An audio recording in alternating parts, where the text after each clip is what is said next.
Welcome to the Situation Report today. Glad to have you joining me.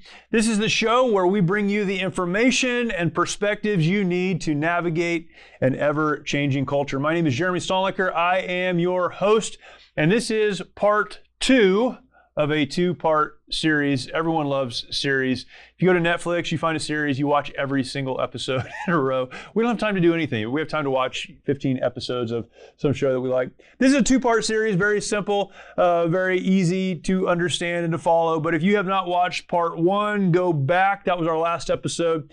And I wanted to share both of these episodes with you. Too much content for one podcast, so we broke it down into 2. Today we are continuing to talk about the First Amendment to the Constitution. There's a lot here, and I can't talk about all of it. The last episode, we talked about freedom of speech and just how important that is and where that came from and why it was really ensconced in the Constitution. The Constitution was sent to the states for ratification. It was ratified. Many notes came back with it, kind of conditional ratification. James Madison edited these together, and from that we got our Bill of Rights. I read from my pocket Constitution, the Declaration of Independence, and the Constitution of the United States from Hillsdale College. For those of you that are listening and not watching on YouTube, go to YouTube, you need to watch, but I am holding this up so you can see it. It's a very nice pocket Constitution.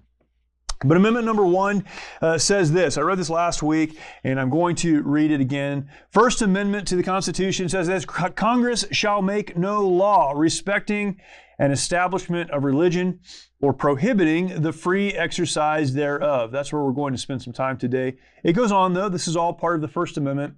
Or abridging the freedom of speech or of the press or the right of the people peaceably to assemble and to petition the government for a redress of grievances.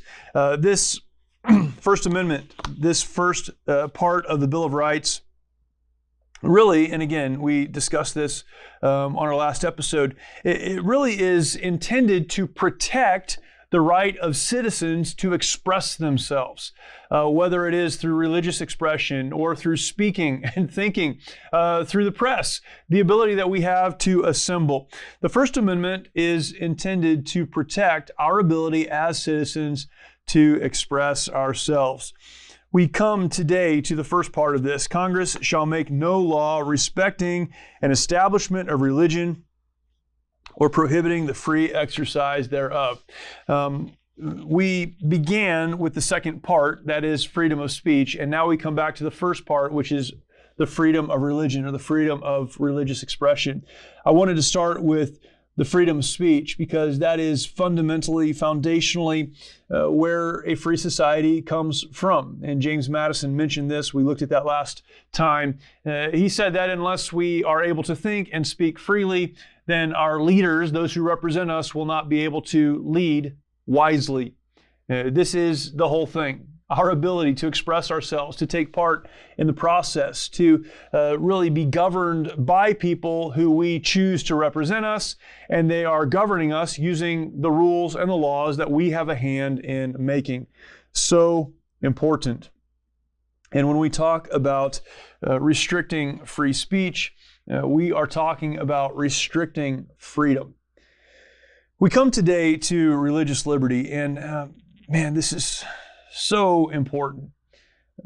A lot of questions.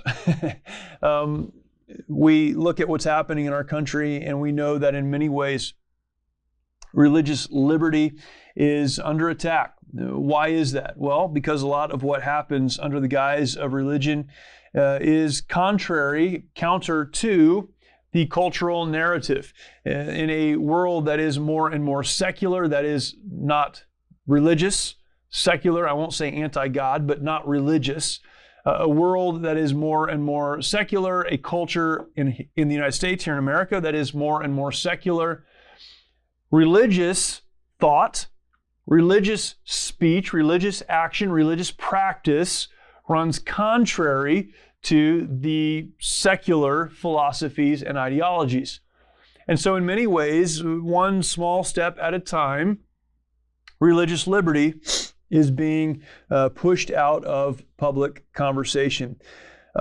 We've seen this happen in a lot of ways. Most recently, I think we've seen this happen during the restrictions of COVID. We're kind of coming out of, hopefully, the COVID era. Been a crazy couple of years. You know this. Even the CDC has changed their guidelines for what it is to go back to school and to go into public places. So a lot of things are coming back into where they were pre-COVID. We'll never be fully back there, and man, that's another whole episode. But during the time of restrictions, we saw lockdowns. We saw people being sent home from work and being really restricted from their workplaces. They could now work from home, and a lot of things have come out of that. And technology helped with that, made it possible. Some of that continues, but that happened. We saw public places being shut down, public gatherings being shut down, and along with all of that, we saw churches being shut down by the government. People will argue that churches weren't shut down, they were just told not to meet. In any meaningful conversation, that means they were being shut down. You say, well, they were being not shut down, they were just being told to meet online, and a lot of churches did that, started meeting online. Others started meeting outside because they could fulfill the requirements or the regulation of lockdowns by meeting outside. A lot of concessions were made by churches and religious organizations to continue meeting in respect of what the government was telling those of us to do. And we saw that happen.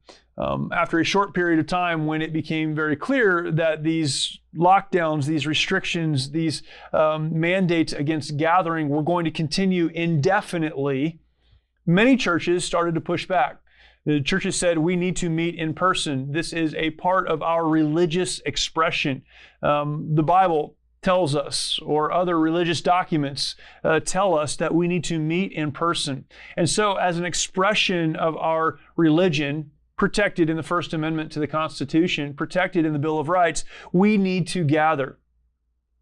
States, counties, cities across the country said no, we will not, because we have mandates and we have emergency power authority. We are not going to allow you to gather. You're violating what is best for the common good, as decided by us, those in government authority.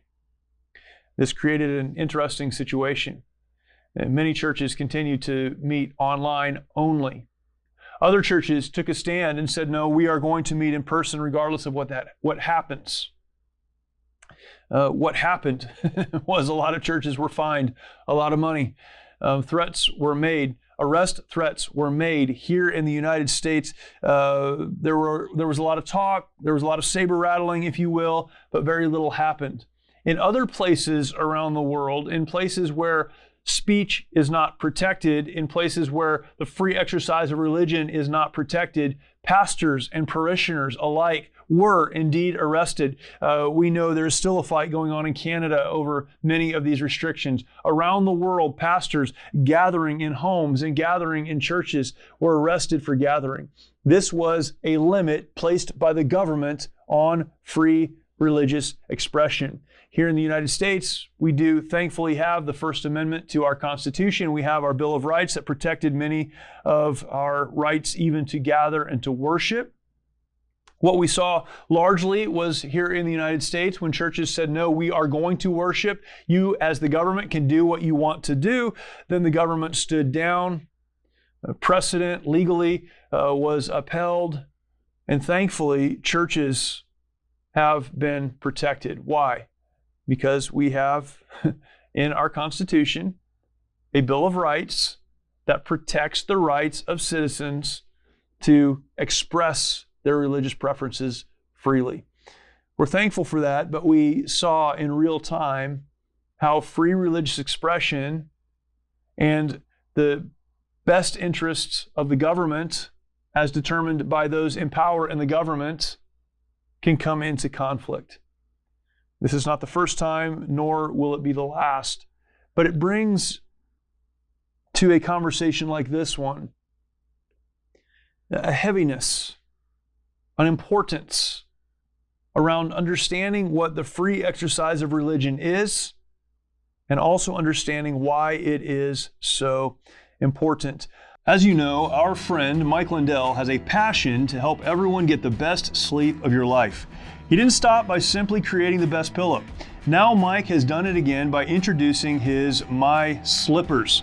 For a limited time, you will save $90 on a pair of My Slippers. This blowout sale of the year won't last, so order now. Mike has taken 2 years to develop the My Slippers, and they are designed to wear both indoor and out all day long. Made with MyPillow foam and impact gel to help prevent fatigue, they are also made with quality leather suede. Call 1-800-870-0283, use the promo code SITREP, or go to mypillow.com, click on the radio listener square, and use promo code SITREP. This offer will not last long, so order now with promo code SITREP at mypillow.com. I want to read an article to you today. I'll read some of this, not all of it. The article is entitled, What the Founders Thought About Religious Liberty Wouldn't Please Anyone. That's a great title. What the Founders Thought About Religious Liberty Wouldn't Please Anyone. This article is found in the Federalist, and I would encourage you to go and check that out. Just as we did with an understanding of free speech, we, with this issue of religious expression and religious freedom, need to go back to the beginning. What did our founders mean? What did they think about the free exercise of religion? I'm going to begin reading in this article, and it's helpful to take someone else's thoughts, to take an article like this one and get some context and then be able to break it down. This article, again, in the Federalist, written by Vincent Philip Munoz, begins this way. He says this: the meaning of religious freedom remains one of the more contested areas of our constitutional politics. The progressive left tends to emphasize freedom from religion, especially freedom from the influence of traditional religious sexual morality. Now, I'm going to pause here, but I mentioned this as we began this conversation. As our society, as our culture becomes more and more secular, moving away from, here in the United States, a biblical understanding of morality, a biblical understanding of right and wrong, a biblical understanding even of how governments and how communities should be established. Secularization moves us further and further away from what the Bible says. Then we get into this. The progressive left tends to emphasize freedom from religion. I'm going to continue reading. Social conservatives, by contrast, emphasize the right to be religious, especially the freedom to live and act in the public square according to one's religious convictions. With President Joe Biden's recent tweet that transgender equality is the civil rights issue of our time, the conflict between these competing views of religious liberty will only be amplified. Both sides in our current church-state debates claim the Founding Fathers as supporters. Progressives say the Founders gave us a secular constitution that does not acknowledge God or the Bible. The First Amendment, moreover, prohibits the establishment of religion, which Thomas Jefferson said erects a wall of separation between church and state. Conservatives counter that the Founders embraced religion in their deeds. Consider George Washington's first inaugural, most of which was a prayer. It would be peculiarly, let me say that again, I don't always speak well. It would be peculiarly, you know what I mean, it would be peculiar. All right, I'm going to continue. It would be peculiar, improper to omit in this first official act, President Washington declared, and this is a quote from Washington, "My fervent supplications to that almighty being who rules over the universe, who provides in the councils of nations, and whose providential aids can supply every human defect, that his benediction may consecrate to the liberties and happiness of the people of the United States." Those, again, are the words of George Washington. To say that our founders, including our first president, wanted a secular government or a secular understanding of society is not reflected in their words or deeds. I continue reading the article. Conservatives also note that the First Amendment declares that Congress shall make no law prohibiting the free exercise of religion.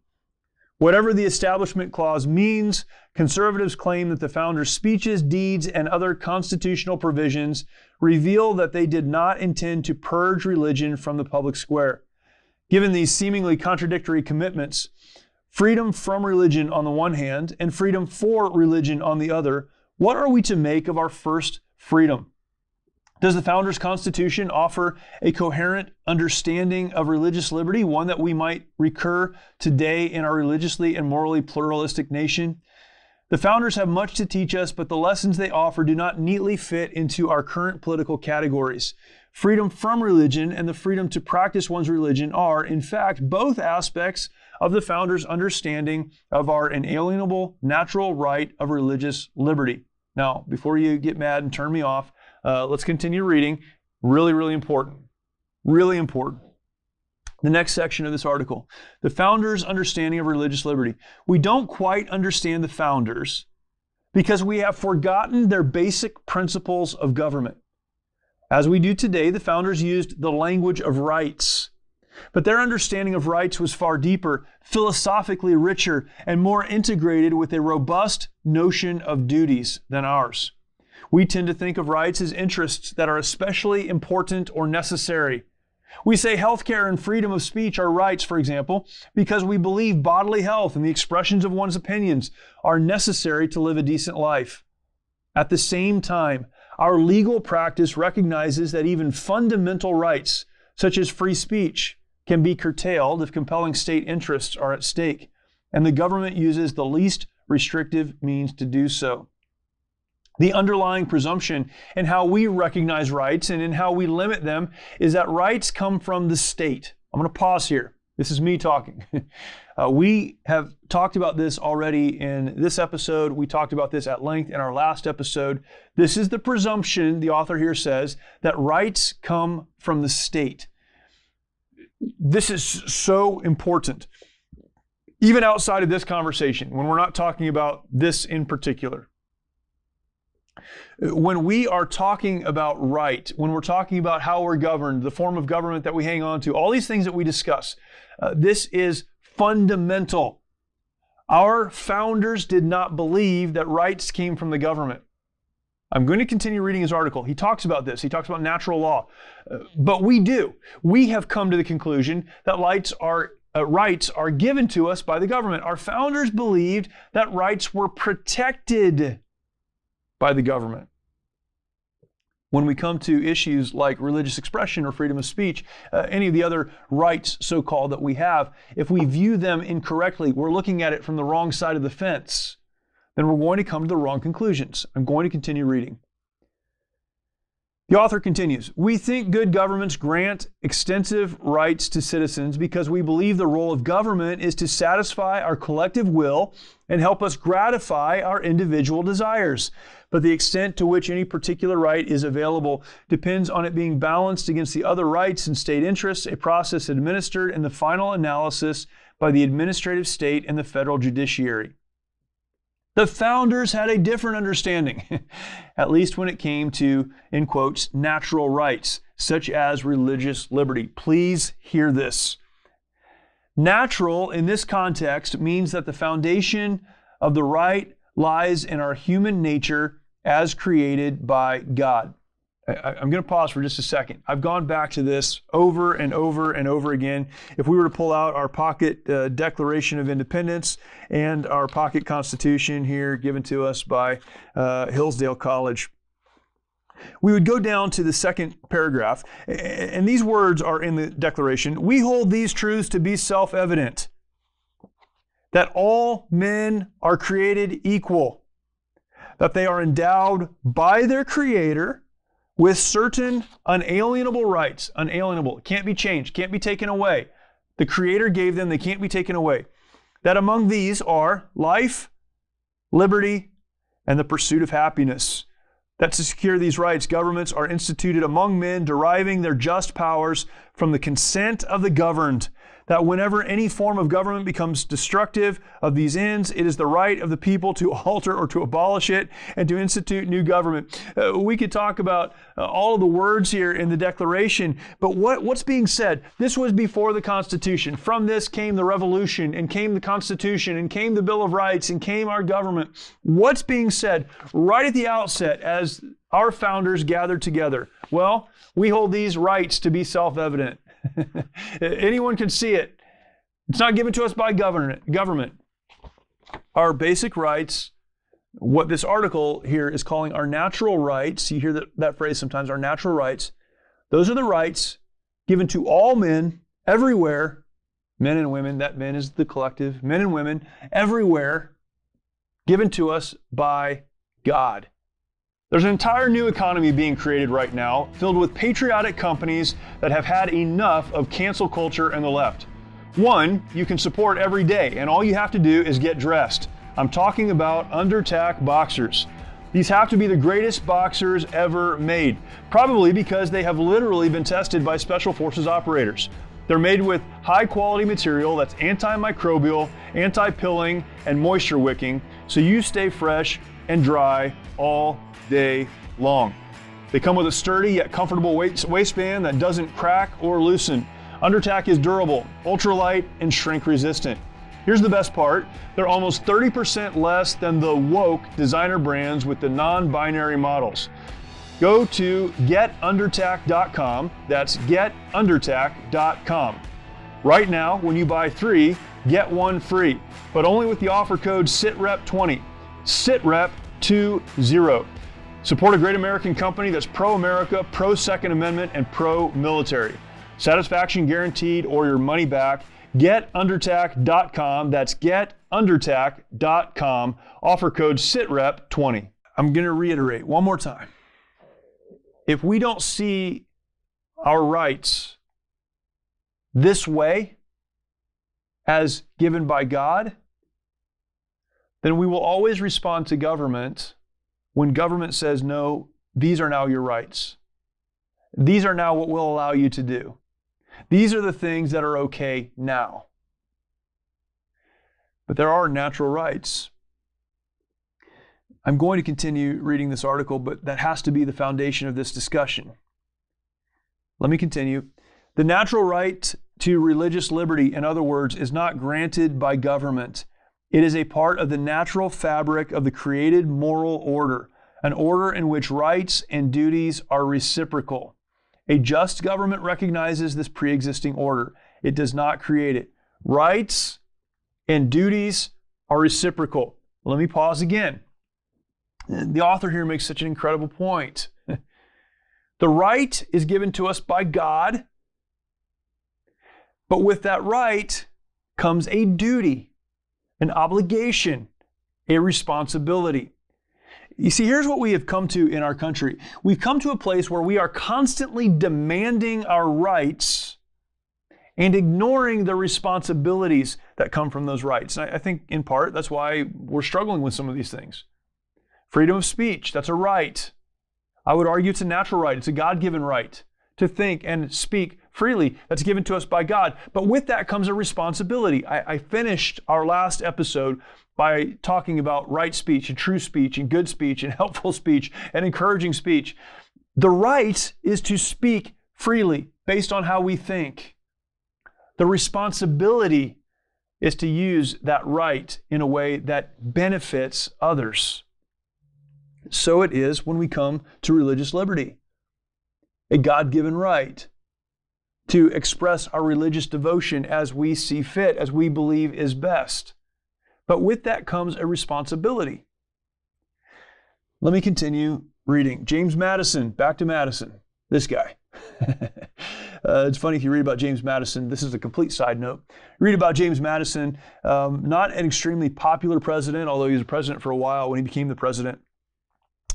He was the president during the War of 1812, and some crazy things happened, of course, and not an extremely popular president, but absolutely essential to our understanding of our government, the Constitution, the Bill of Rights, and the way our country was formed. An incredible thinker. James Madison, I'm continuing to read here, the most philosophically articulate founder on religious freedom, stated the matter most clearly. Quote, "What is here a right towards men," Madison explained, "is a duty towards the Creator. It is the duty of every man to render to the Creator such homage and such only as he believes to be acceptable to him." This puts the order in the same place that the apostles put it, that we are to obey God rather than men. We could go to our New Testament and we find in Romans 13 what many people hang on to as the justification to follow anything that the government says. Certainly there is given there an explanation of the role of government in society, an institution developed by God, the government. But the role of government in society is to protect good, to punish evildoers. But when the role of government usurps the role or authority of God, we, as those who express ourselves religiously, Christian people to whom the apostle was speaking in Romans 13, are to respond to God rather than men. The priority is always God, not man. So we first ask, what is it that God wants us to do? And we respond to that. The role of government, as James Madison even says, as we find enumerated in the First Amendment to our Constitution, the role of government is to protect or defend the rights of those who are seeking to pursue what God wants them to do, and to punish the evildoer. That's the order. I'm continuing to read the article. Because we are first and foremost children of the Creator, our first allegiance is always to God. The political institutions we create and the civic obligations we impose accordingly must recognize our pre-existing sacred duties. Our politics must remain limited in its aims out of respect and deference to higher claims of religious authority. We have a political right to religious liberty because we have more sacred and sovereign duties to God. For the founders, then, the right of religious liberty imposes limits on the state's authority. Congress shall make no law prohibiting the free exercise of religion, because political authorities cannot legitimately exercise direct authority over religious exercises as such. This is a question of who has the authority to dictate how people respond to God. The founders understood that only God could dictate that because He is the only authority. Before someone brings a case to a court, particularly, again, as someone brings a case to the Supreme Court, a question is asked regarding standing. Do you have standing to bring this case? Do you have the authority to bring this case? That's what we're talking about here. Who has standing? Is it the government or is it God? The point being made here is that it's always God. And so the government then, without standing, cannot, not that it shouldn't, that it cannot. Not that it's not best for them to, but that they cannot. They don't have standing. They don't have the right to prohibit the free exercise of religion. You see, we read this different. What we read is that Congress shouldn't. It's not a good idea. It would be best if they did not. But what the founders said, and what we believe, is that Congress cannot. Let me continue. Congress and the states, via the 14th Amendment's application of the First Amendment against them, lacks legitimate authority to regulate any aspect of religious worship, including by whom, how, where, and when it is performed. Government officials accordingly have no authority to punish an individual for improper worship or to command an individual to worship. Now, if you're listening to this and you disagree, what you're going to say is, well, our founders, even those before our founders, as people were escaping religious persecution and came to colonize what became the United States, came to colonize the Americas, part of what they did in some places was mandate that people went to church. They punished them for not going to church. They made sure that they worshiped in the right way. All of that is true. None of that changes what should be true and what we find given to us in the Constitution. By the time the Bill of Rights was written, our founding fathers understood you have the right to worship or not to worship.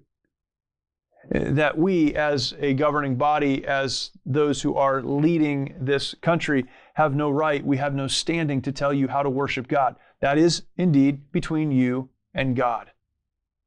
Now, in their lives and in their words, our founders indicated certainly, provided as an example to us certainly, that keeping God as sovereign and honoring God as sovereign and pursuing God as sovereign and asking first, what is it that God would want us to do? That's the right way.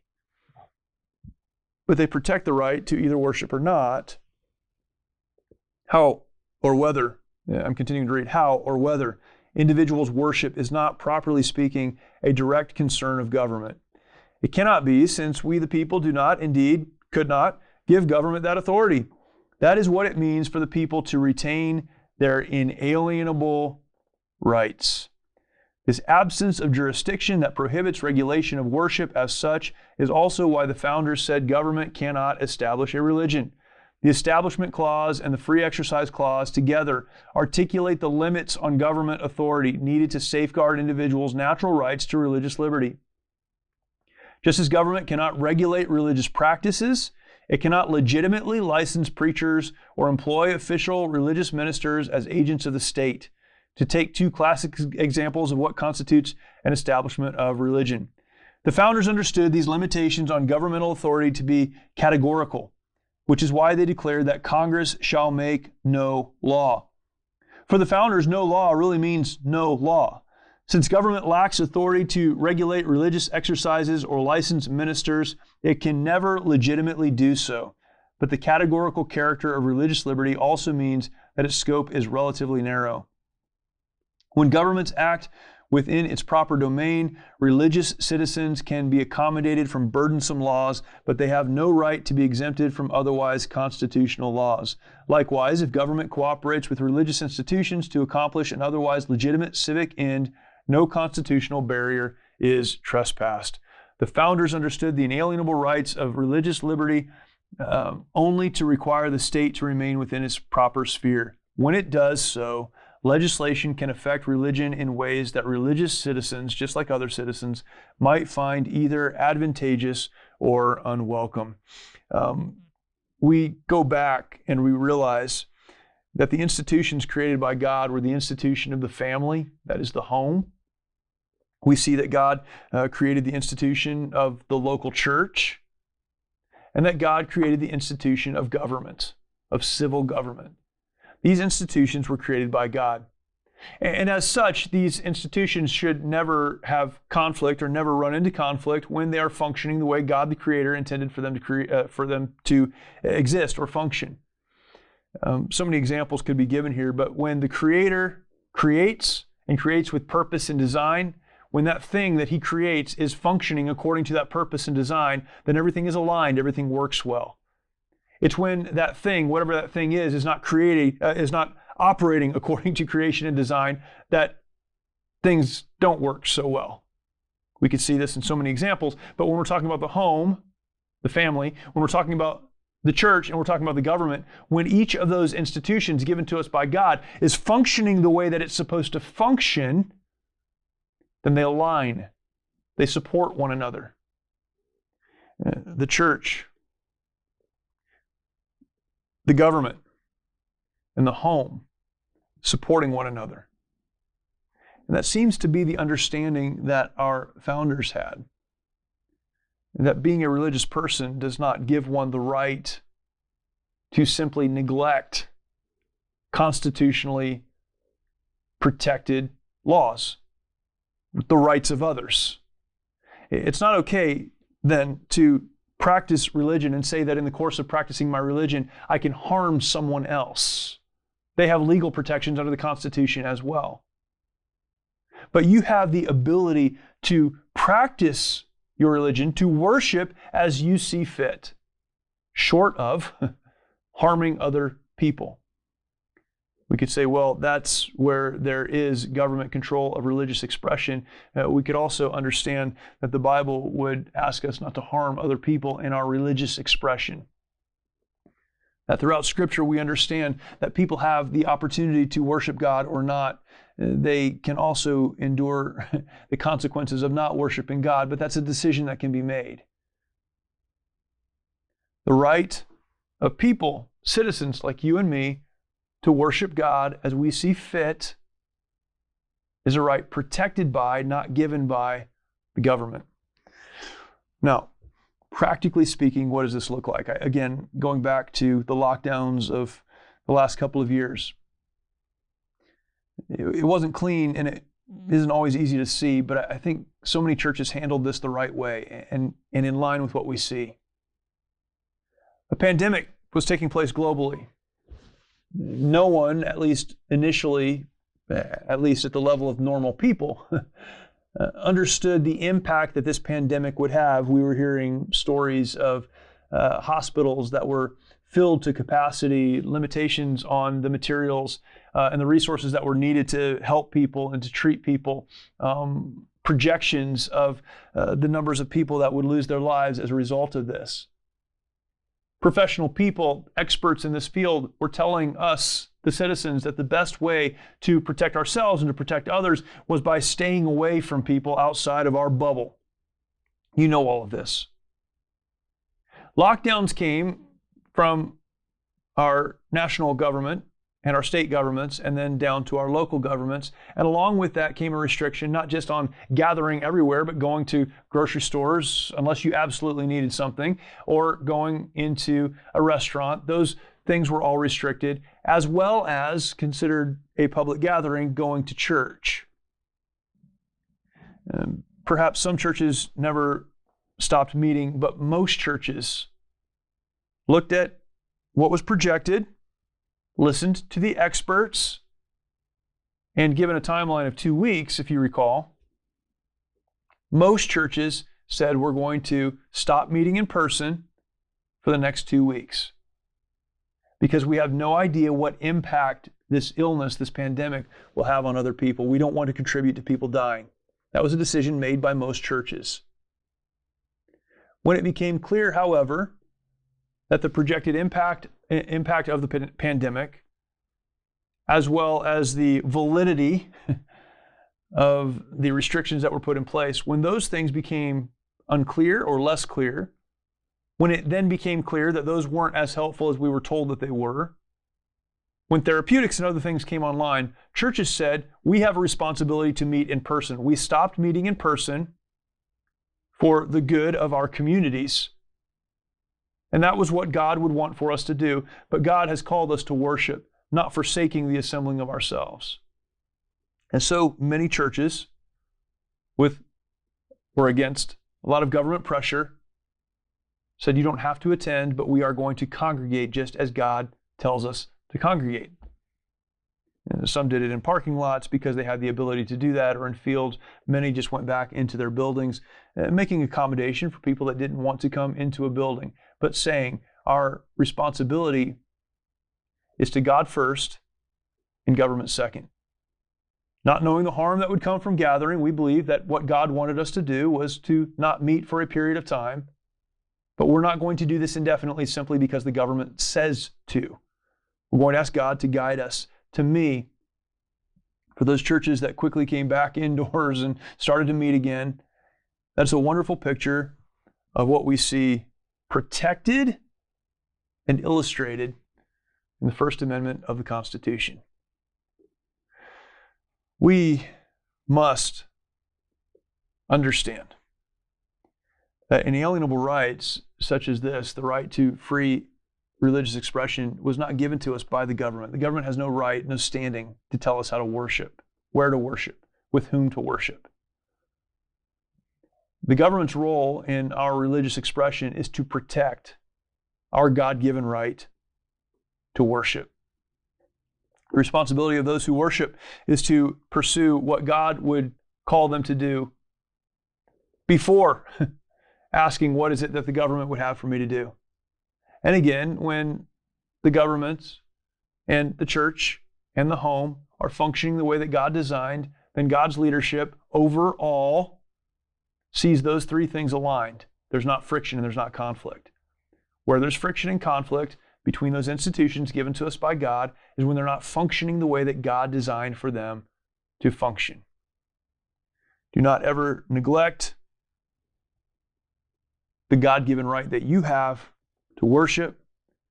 Understand that in an increasingly secular society, that the push, the call to silence the voices of the religious will become louder, more egregious, more difficult to ignore and to avoid.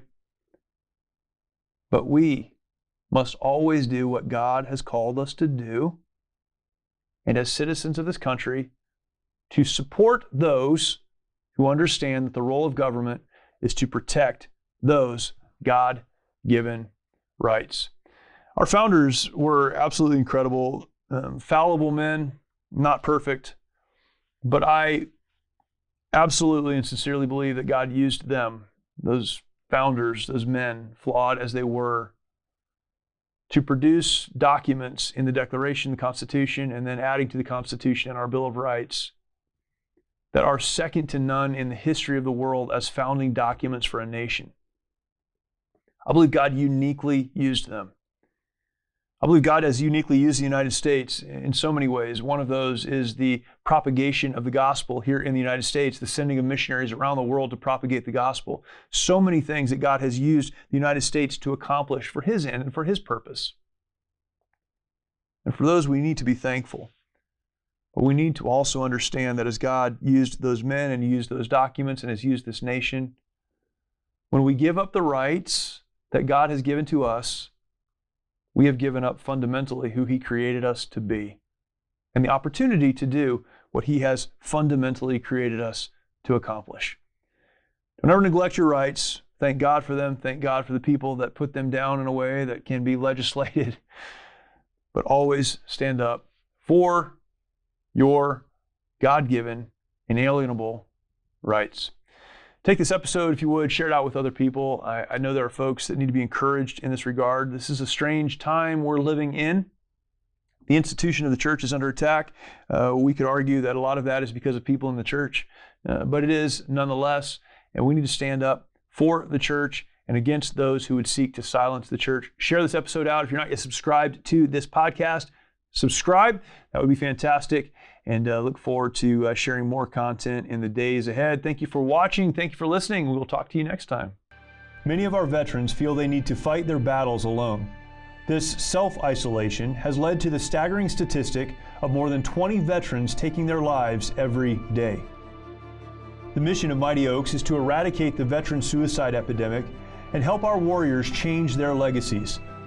We've been able to help over 4,000 veterans and first responders by equipping them with the tools they need to live the lives they were created to live. Our faith-based, peer-to-peer approach has one of the highest success rates of any program available today, offering hope and understanding to those who need it most. By aligning their lives to biblical principles, these men and women are able to lead their families, their communities, and our nation. It's your generosity that can make a difference in the lives of the men and women who have fought for our country and our freedoms. Now that they're home, don't let them fight alone. Learn more at mightyoaksprograms.org.